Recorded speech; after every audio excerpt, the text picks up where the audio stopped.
everybody. This is Brian Davidson, and you are listening to the NIL Spotlight podcast brought to you by NIL Game Plan, your number one source for NIL news and, more importantly, education across all collegiate sports. Let's get after it. Krause founded NCSA College Recruiting in 2000 with a passion to help student athletes turn dreams of playing in college into a reality, and he built the largest recruiting network in the country. He built that based on his own experience as a student athlete going throughout the recruiting process and landing a full scholarship at Vanderbilt. Chris is also the author of Athletes Wanted and currently an advisor to both IMG and Endeavor. Chris, or CK is known to me, welcome to the show. Oh, thanks for having me, Brian. I sure appreciate it. Well, a quick little disclosure before we dive in things today. Chris actually was my first boss back in 2006. He plucked me off the streets and I was literally answering the phone, talking to families about the recruiting process. So I really appreciate your time and welcome to NIL Spotlight. Thanks for having me on. And I love the fact that you're continuing your entrepreneurial journey and empowering leaders through sports. And that's a big theme of mine. So anything I can do to participate and amplify that message, I'm all in, Brian. Well, one of the things you taught me very early at NCSA, because frankly it was painted on the wall, was the importance of putting families first and making sure the student athlete and the family were best positioned for the recruiting process. And I think NIL is a lot in the same way, but it can be a little more complicated. Talk about the family dynamic going through the recruiting process. Well, it's number one, it's something that most people never go through. And if you're fortunate enough to have an opportunity to be recruited as a student athlete, you used to only go through it one time, but now with the transfer portal, you do have a chance to do do-overs nowadays, which has really changed the landscape of, I think, people's attitudes on how kids get recruited before you pick the school. Famous thing we talked about, it's a 4-year decision. It's not just a 4-year decision, but a 40-year decision. It's really going to, this college choice really is going to be a big part of who you are, who your friends are, what your career is going to be, your network. And so there's a lot riding on this decision. And most people don't know how to go about it because there's not a lot of information in terms of, back in the day, it was like, well, if you're good enough, they'll find you, or your high school coach, they'll take care of it. And that was always kind of the message, way back when I was being recruited.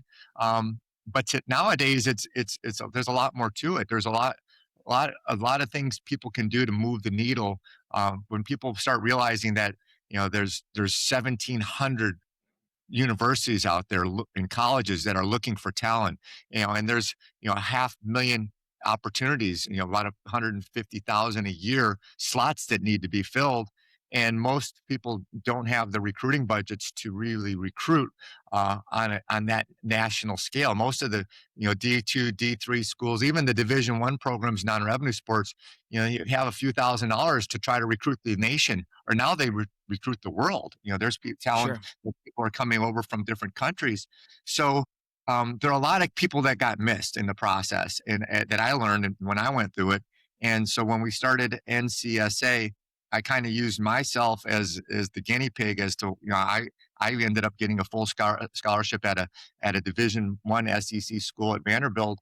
And had I not done a lot of work with my dad in terms of putting videos together and making phone calls to college coaches and really trying to put myself on the map, I would have missed that opportunity, and I would have gone back the rest of my life wondering what if.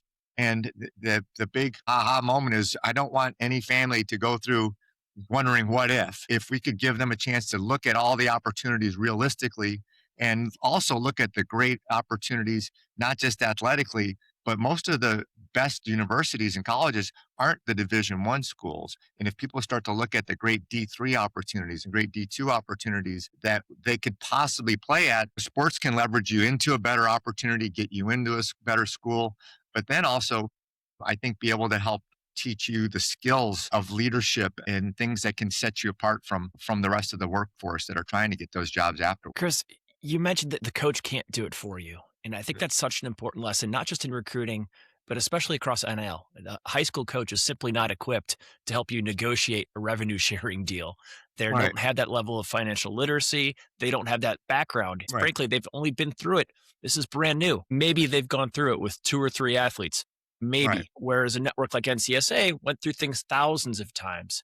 Can you Right. talk a little bit about like the limitations of a college coach and why working with a larger service that have been through this process several times and that infrastructure can help that decision? Well, that's the thing is most high school coaches are, they're part-time coaches. A lot of them are PE teachers. And so if I'm a, student athlete who maybe wants to be a doctor someday, or maybe wants to be a lawyer, or wants to be a business owner, would I take advice from a PE teacher to pick a school? And the answer is no. It's like you want to get advice from people that hopefully, know which schools are going to hopefully give you the tools to reach where you want to go in life. So, understanding that it's not their job, and if they're teaching full time, they're coaching, they're getting paid peanuts. They're underpaid and overworked, and to be able to to expect that coach to make your child a priority and get them off to college is not realistic. They have a role and they have a big role in the process. But I think number one, understanding the coach's role is the first phase of knowing where you need to pick up the ball or the proverbial ball and run with it alongside with the coach's help. And then at the same time, mom and dad also can't be expected to do everything because a lot of times they're going through the process for the first time. A lot of times they've never even been to college. So it Right. can create a strange dynamic for a family that's trying to start out early in the process. Well, and that's the thing. Most people think, well, the coaches can't talk to you till after your, junior year is over. And there's a lot of myths in recruiting that we at NCSA made a Herculean effort to educate the masses in terms of when recruiting really starts. Recruiting starts the second you get into high school, because you're starting to build your cumulative GPA, which is going to really determine kind of what types of schools you're going to even be able to apply at. So if you don't walk into high school with with the plan of how you want to tackle your academic side of things for core courses, because without the core courses you can't even get into college and be recruited. That's step one. The next thing is when colleges can actually talk to you. There are rules around and regulations around the recruiting cycle, which is really a lot of them haven't applied. But if you're proactive, you can talk to a coach anytime. You can talk to a coach as a seventh and eighth grader, and it happens all the time if you kind of know how the process works. And the idea of talking to coaches is something that we really teach the family, and most importantly, the student athlete, how to advocate for themselves. Because when it comes down to it, the college coach is recruiting not mom and not dad and not high school coach. They're recruiting student athlete that's going to have to play for them for the next 4 to 5, now 6 years in some cases. And if that student doesn't understand that it's going to be their decision, their future, and the fact that the coach is going to want to know what they're getting before they invest time and money into a potential scholarship for them, it really becomes kind of a job interview. And it's you can't have mom do your job interview. I think that's very well said. Well, we've worked with thousands and thousands of student athletes over the years, and I imagine those patterns emerged of the kids that started too late, or the kids that were dreamers and aimed maybe too high, or the kids that looked at too many schools. And I imagine all of the research that you put into athletes wanted. You saw Mhm. sort of different patterns and different mistake patterns start to emerge over the years. So, one, what were the most common mistakes you saw in recruiting? But two, what were those insights on how to correct those mistakes? Well, the most common thing I think number one is being realistic. I think understanding where you are at physically as a student athlete compared to the rosters of the college teams that you may be looking at. You may have the biggest heart and be Rudy, but if you're not 6'5", 300 pounds, you're probably not going to catch the attention of Coach Signetti at Indiana. Being realistic on athletics is, I think, the first thing, and also understanding the importance of academics. Most of the colleges, with all the opportunities that are out there, if you really want to play and you are starting as a varsity athlete, maybe as a junior year at most high schools, and if you have a really solid GPA, if you're getting in the 3.2, 3.4, 3.5 GPA, and you're serious about school, we found through our research is that there's an opportunity for almost everybody if you are determined enough to start early enough and be realistic. Chris, it's been 26 years since you started NCSA. The college athletic landscape has changed a lot. Obviously, it's changed even more in the last 4 or 5 years with Right. NIL. But what have you seen over the years on how things have evolved, and where do you see things going? Well, there's been some positives and negatives. I mean, the positive thing with Title IX opened up a lot of opportunities for women, which is great. The boom in women's athletics, I think, has really empowered a lot of females to, have their dreams of continuing to play in college. Now there's flag football that's starting, which is exciting. Whole new sports are coming onto the scene, which is, something that, most people couldn't have imagined 20 years ago. The other side of the coin is that financially, some of the schools have taken off some of the men's sports to make the more opportunities. So it's kind of had I know some of the colleges, the Big Ten, have gotten rid of baseball programs and getting rid of wrestling programs, and some of the other programs where there are a lot of opportunities that have gotten slimmed down some. Also with NIL, a lot of and kids getting an extra 2 or 3 years of eligibility, the kids that are in college are playing more, which has actually shrunk some of the opportunities for the high school kids. So it's gotten to be a little more challenging because those slots aren't opening as much when a starter gets an extra 2 years to start in an SEC school. That means there's probably two less spots for a high school kid to be able to come in. So a lot of the guys and coaches are filling out their rosters with kids that have a couple years of experience rather than that senior in high school who was all state. So I think to be able to figure that into your recruiting journey has been kind of challenging because you're not just going against the kid that's on that program roster now. You're going up against a kid that they may be recruiting or maybe in the portal waiting for that opportunity. So if you're a quarterback and you're wanting to play at a school, there's another layer of competition that isn't as visible, and understanding that that's going to happen, I think is challenging. And that's something I know at NCSA we were able to teach kids to really find places where they're wanted and that they're really going to have a chance versus the preferred walk-on pitch, which a lot of coaches give kids that they know may, they could probably play in a scholarship somewhere else, but at my school, you're going to be a walk on because I know I can take a kid that I know has college experience that's probably going to be plug and play. Well, shifting a little bit, at NCSA, we were always ahead of the curve on social media. In fact, I was actually the one who started a social media department at That's NCSA. first Social one in media today, the country, probably. I really actually got a lot of people reaching out to me on LinkedIn in those early days. I was Yeah, probably one of the first directors of social media in the country. I got you're a a chance to speak at a couple, true pioneer. or just Good, didn't know enough to be good. to say no. But social media plays such a big role in NIL and this idea of developing a brand and making that brand marketable and reaching out to different either local businesses or national businesses or maybe athletic suppliers. But there's also a downside to social media, and you can make some mistakes Right. early in your career that could really come back to haunt you. I remember we Yes. had a speaker at NCSA, worked with us for years, Jack Rankins, that Yeah. really hammered this part home in terms of just the danger of a mobile phone. And that was before we Right. had iPhones.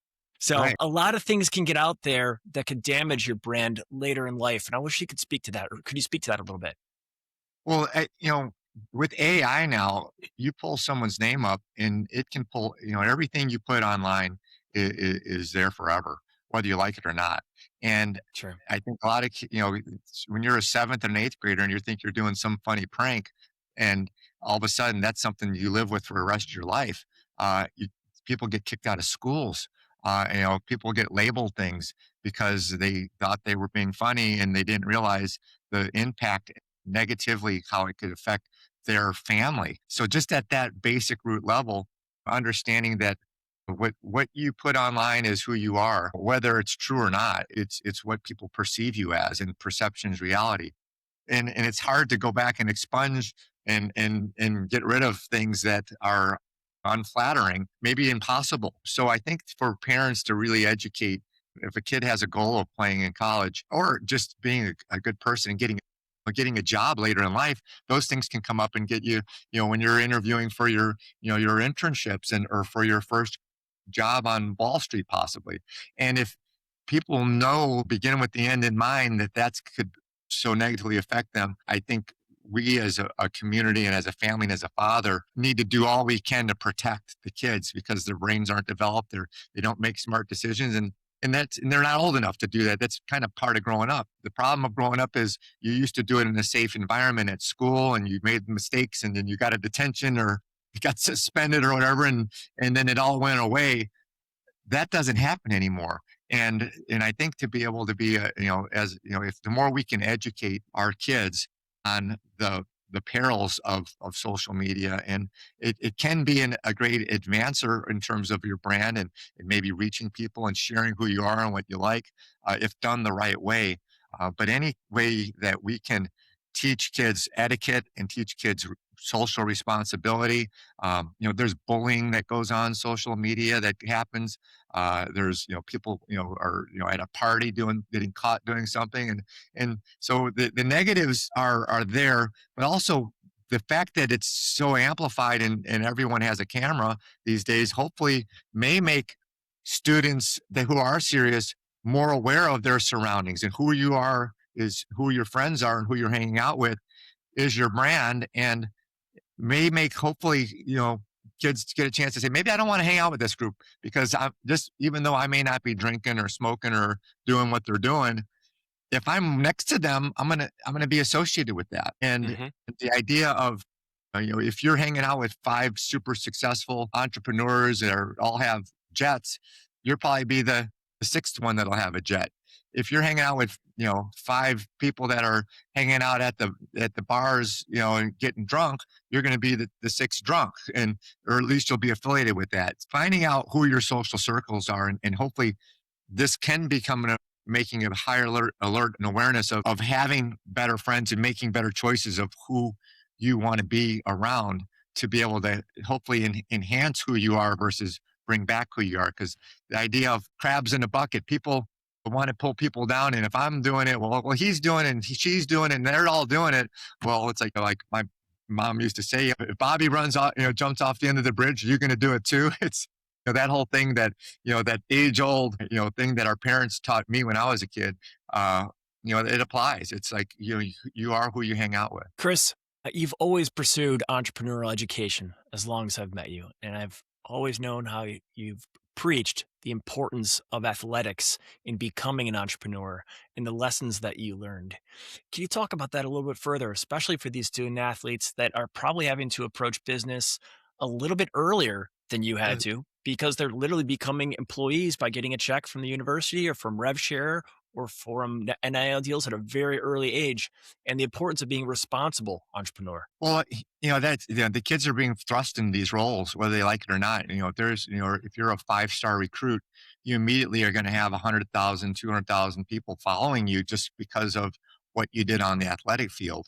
Those eyeballs are there, whether you like it or not. And I think for some kids, it's a little overwhelming, and I think they may not be ready to handle that. And you never had to think about really having a kid form an LLC as a freshman in high Sure. school, which today is happening, and what comes along with it, being a CEO of your business, and that comes along, and it takes time to learn, and it also takes failure for these lessons to kick in sometimes. And I think to be able to surround yourself and be able to find out and do your homework to be able to get some guardrails up is really important.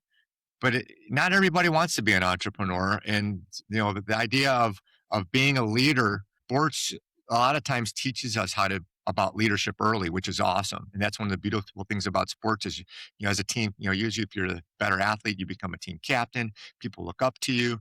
You want to be the first on the field, last off the field. You want to work hard. You want to set that example if you want to win. The more you start to view yourself as a leader earlier, I think helps develop the habits of a winner and a leader. And that's what sports does, and I think better than anything else, is that you're looked at by your peers. You're looked at as how you handle yourself when you win. Are you a jerk and are you taunting people, or are you shaking someone's hand and saying great game and appreciating the competition? Or are you, or when you lose, how you handle yourself? You look at just even at the highest levels, you look at people that have supposedly have these unbelievable, illustrious collegiate careers. And then one small thing, I don't know if you watched the women's basketball Final Four, Gino Ormieta, the legendary coach at UConn, who's won more titles than anyone in women's basketball. In one moment, he walked off the coach and didn't shake the coach's hands of the other team, Don Staley. And the backlash he's gotten from that is going to stick with him. It's going to be part of his legacy. He worked 40 years to have this legacy of being this winner and this person of character and class.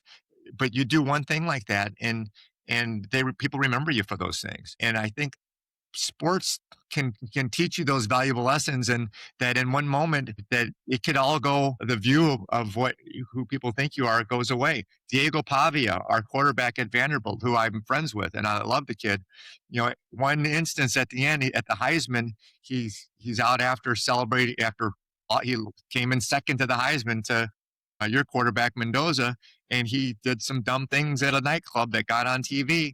Next thing you know, he's supposed to be being drafted as a leader into the NFL, but there's a lot of NFL executives thinking, do I want this kid anymore? So it's going to literally cost him possibly millions of dollars in opportunities at the NFL because of one small mistake that he made after, in a place that he thought he was safe possibly. So the idea of being an entrepreneur, it really comes down to being a leader. And I think that's one of the things that, to wrap it back into your question, Brian, is if you're a leader, you can't just be a leader on the field and not off the field, because they've really, social media has made it where you are who you are on both surfaces. And you need to start figuring out a way of how you're going to act,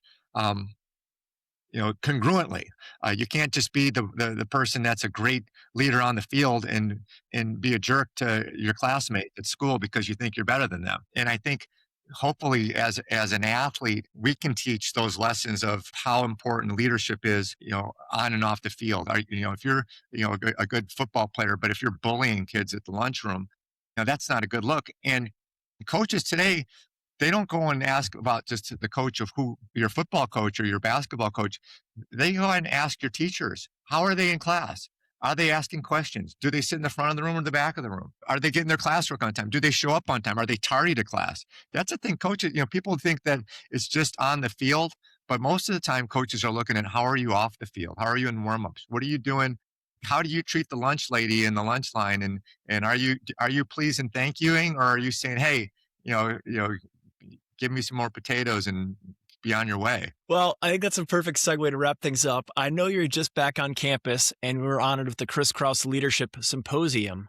Congratulations, first of all. How did that feel? Wow. Humbling, really humbling, Brian.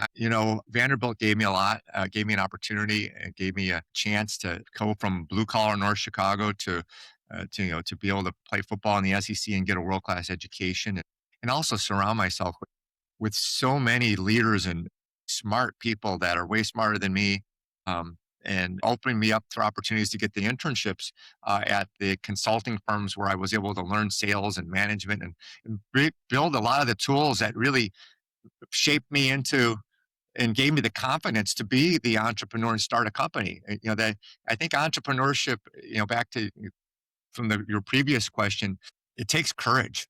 And the way I got courage was because I learned skills that gave me confidence. It's like I knew I could sell, and I felt that I could move the needle if I could connect my passion. But passion without skills is just, a lot of rah-rah energy. But passion with skills, if you understand want, need, benefits, close, and building a vision and building KPIs around it and building systems for success around that passion is the way you get results. The idea is, having a dream is one thing, but having a vision and a goal and a SMART goal that's written down, that's specific, measurable, recorded over time, that's a replicable model. That's a recipe for success. And to be able to have used what Vanderbilt taught me, to be able to go back and share that story with them, and now to impact other leaders and think about my leadership legacy.